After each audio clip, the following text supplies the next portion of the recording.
So we might start seeing a shift in the landscape of independent wrestling, and one that I'm not really too optimistic about. The other day, of course, as probably many of you know, Deadlock Pro Wrestling announced that they were going to be going on hiatus. And exactly what that means, I don't think anybody really knows. But they announced this via their socials. They said the next DPW event will be our 4th anniversary event in Cary, North Carolina. On December 12th, we'll run one more event in Japan in 2026, but this will be the final DPW event for the foreseeable future. We have decided to make the event a fundraiser event to help families in the area. They mentioned that the proceeds from the gate and donations from the event are going to be going to the Food Bank of Central and Eastern North Carolina, and Deadlock is going to match the gate and donations up to $10,000. That is awesome. They are awesome people. Says it's been an absolute pleasure to produce DPW events these past 4 years. Thank you to all the fans, wrestlers, and everyone behind the scenes that made all this possible. We're extremely proud of what we have accomplished, and we are excited to celebrate with a great anniversary event in December. I wish I could go. I really do, because I appreciate Deadlock Pro Wrestling and the dudes at Deadlock so much for bringing what they brought to pro wrestling on the independent scene. You know, when 2019 hit, and AEW really kind of swooped up a lot of the indie wrestlers out there. It took a little while for the indie wrestling scene to recover from that. And when DPW was announced in 2021, it was like, oh shit, these guys are really putting their money where their mouths are. They're not only obviously using their huge platform with the podcast to launch to reinvigorate indie pro wrestling out there in the Carolinas. And it's awesome. It's great because nobody really ever does that. Takes a huge, it's like not since the Juggalos, I guess. I don't know.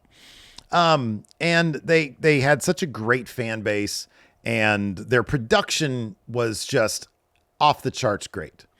Like the way they filmed their stuff, the design, the branding, all of it was just absolutely 10 out of 10 stuff. And I'm not just saying that because I've met the guys several times and they're all super nice and they're really, really great guys. And I love what they do. But genuinely speaking, even if they were horrible people, I would still have to give props to DPW because it's awesome. And it makes me sad that not just DPW, but also Prestige Pro Wrestling out here on the West Coast is also shutting down. William Quintana says October 5th in Portland, November 7th in Los Angeles, and 2 unannounced dates will be the final 4 scheduled Prestige shows for the foreseeable future. Says life has twists and turns. This may be a see you later type scenario. It may be a goodbye type scenario. Either way, we're going to rock these final 4 shows. I don't know the exact reason. I mean, William goes into, kind of feeling burnt out here. Says, I fear I'm losing the feeling and I need to take a break to discover my passion again. They've been around for 8 years, since 2017, which, by the way, is crazy that 2017 was 8 years ago. I think COVID really screwed, with everybody's concept of time. But I don't know the reason why they're taking these hiatuses. Is that the plural version of hiatus? I think so. But I can speculate. I'm sure, the guys at Deadlock will either discuss it on their next podcast or they won't. That's up to them. And I don't think anybody would blame them for not talking about it. But I feel like they're probably the type who are like, want to be kind of transparent about things and be like, hey, this is the reason why. And for all I know, maybe it's burnout. These shows have to be just a monumental task to put on. And I think they were doing like several a month at one point. It's got to be a massive task. But you also have to imagine, with the economy the way it is, the issue of affordability right now. That's the word. That's the word coming out of the elections last week here in the U.S., where the party in power did not fare very well in these elections, and the party out of power did pretty darn well in these elections. And there wasn't a ton of them. There were some propositions. There were some governors on the ballot. But the Democrats did very, very well. And usually when that happens, when the party out of power does very well, it's because the general sentiment amongst voters is things are bad. And when I say things are bad, that usually means that the economy is bad. You can go back to 1992, a fellow named James Carville, one of Bill Clinton's political consultants, said in a documentary, it's the economy stupid. Meaning everything boils down to how good are people doing? How well are they doing? How well off are they? How do they feel about the economy? And if the economy is doing poorly, if they feel like the economy is doing bad, then they will vote against the party in power. This is why people win elections. It's because of the economy. Anybody that tries to sell you on anything else, they're bullshitting. They don't know what they're talking about. The reason why we have our current U.S. leader is because the price of eggs was way too high. And there's a general negative economic sentiment with the previous guy. And so they voted in the guy who wasn't in power, who was running from the other party. And it happened to be our current U.S. leader.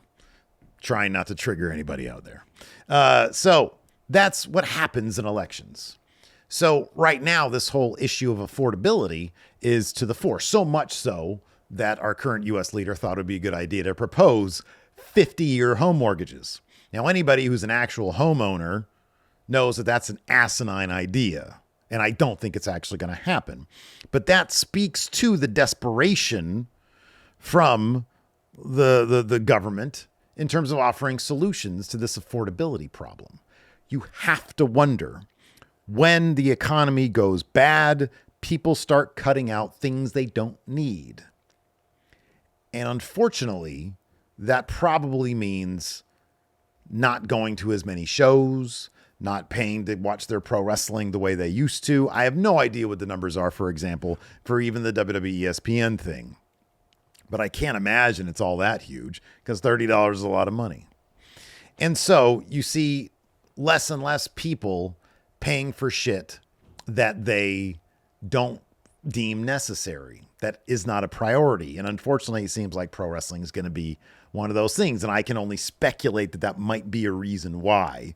I'd be kind of surprised if the boys got on their podcast and said, we were making money hand over fist. But I just didn't want to do it anymore. Usually when something is a big money maker, people find a way to make it work. But maybe I'm wrong about that. I don't know. That's their story to tell, not mine. That's my speculation. Where does this leave the world of indie wrestling? Worse off. There's no other way to cut it. It's indie wrestling is now worse off because DPW and Prestige are leaving for however long they're leaving. I don't think that independent wrestling is going to die.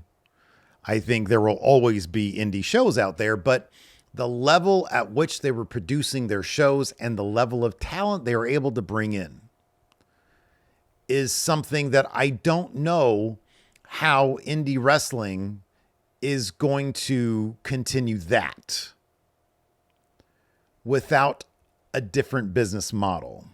Now, we've already seen just this past week, West Coast Pro, which is like the other big promotion out here on the West Coast, appropriately titled West Coast Pro, released this statement. Said, we believe West Coast Pro Wrestling should be accessible to everyone. That's why we've moved our live shows away from a paywall, and soon we'll begin uploading our past events to YouTube for free. West Coast Pro's history is very important to us. Starting tomorrow, we invite you to revisit our archives to see what brought us to where we are today and why we proudly say West Coast, best coast. This is a change in the independent wrestling business model. And you have to wonder if that's what we're going to see. Unfortunately, with this kind of thing, probably the most obvious impact is going to be the pay scale for indie wrestlers is probably going to dip down a little bit. Wrestlers in TNA, for example, who are able to make decent money out on the independent scene, there are going to be fewer places for those people to get paid and make money and be able to devote more time to their craft. The same goes for AEW wrestlers because they're also able to work certain independent dates. So the industry as a whole is going to be worse off, but I feel like it's probably due to a sagging economy. And I don't know how that's going to play out. Nobody knows how that's going to play out. I have a hair right here. Nobody knows how that's going to play out. But it's a real sad thing. It's a real sad day where two of the larger independent promotions in the country, I can't say enough good things about Deadlock. I remember when they first started, I think their first YouTube show, I signed up for Going in Raw to be a sponsor of that show. And I was proud to do that because I'm like, God damn, they are doing what a lot of fans out there would absolutely love to do, have the platform and have the resources to do something good in the world of independent pro wrestling. And they absolutely accomplished that. And like their statement says, they should be proud of that. So that being said, where does that leave independent wrestling? In a worse spot? But hopefully, as things go down, eventually they rise back up, and maybe other promotions will spring up and take their places once a business model and the economic conditions will improve. That's all we can hope for. Anyways, that's what I have to say about that. I don't know when that Eventbrite link is going up, but once it does, be sure to get your tickets and try to check out that show. And it's all going to a good cause. Till next time, we'll see you guys around.